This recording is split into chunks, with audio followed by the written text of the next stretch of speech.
There's Dulles Airport right there. Today we're going to be heading to the Stephen F. Udvar Hazy Center. It's an offshoot of the Smithsonian Air and Space Museum.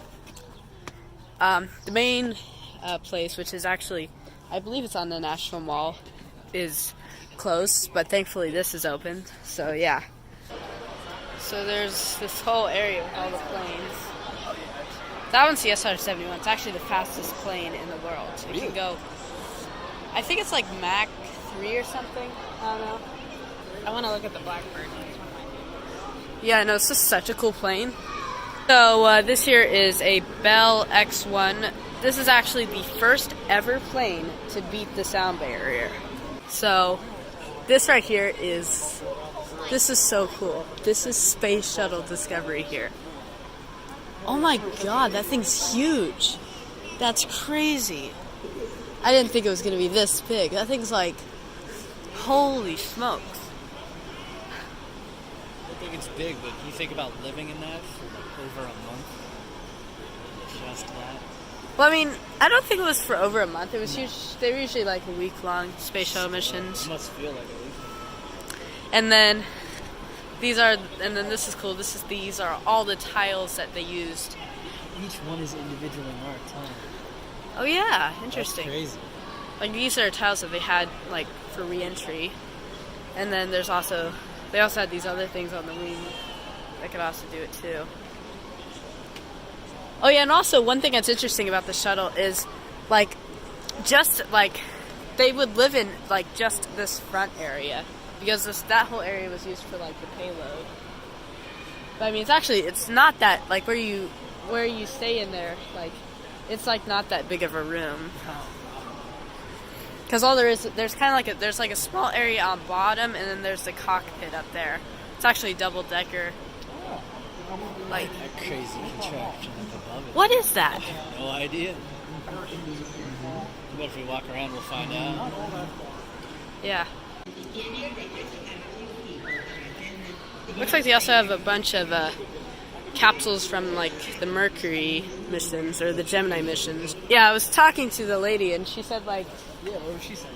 Like, see those thrusters kind of near the front? They're kind of like, they actually have different sizes so that, like, then when they fire them because they're actually meant for controlling the shuttle in orbit. So that when they fire them to do any, like, maneuvering, the different sizes, like, control it, like, differently. there are so many little things in space that there's now a subsection of archaeology called, like, space archaeology. Really? Because anything over about like 60 years old is considered an artifact, at least in America. Okay. And so some of these from like, you know, early 1960s and 70s are considered artifacts now. Interesting. And then over here you can see this is where they kind of work on refurbishing everything. So this is the main. Oh my god, they have so much cool stuff here. No way. No way. And we have an actual Concorde there. Air France, it looks like. I've actually seen one other Concorde. It's a British Airways one.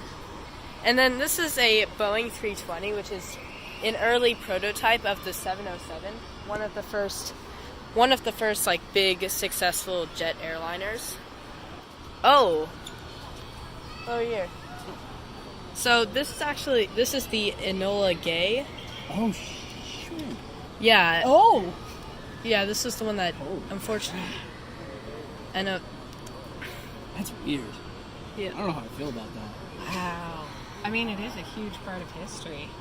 But That's crazy. But it's such a tragic part of history because, Yeah. I mean, like so many people died, like in And that. so many future lives were changed because of their exposure to the chemicals. Yeah. We'll trickle down of course.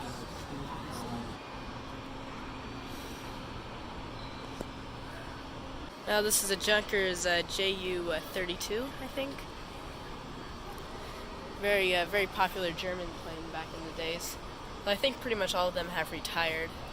Although I did read once in a magazine that there was like a little airline that still flew them, but I don't know if they do that anymore. If I'm not mistaken, that's a Boeing 377, which is, I believe, the first ever pressurized airliner.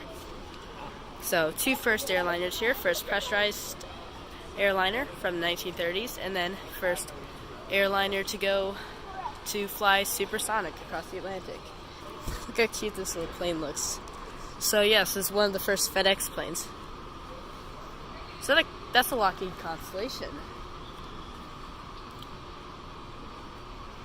Oh, is this like the cabin of an airship? A blimp.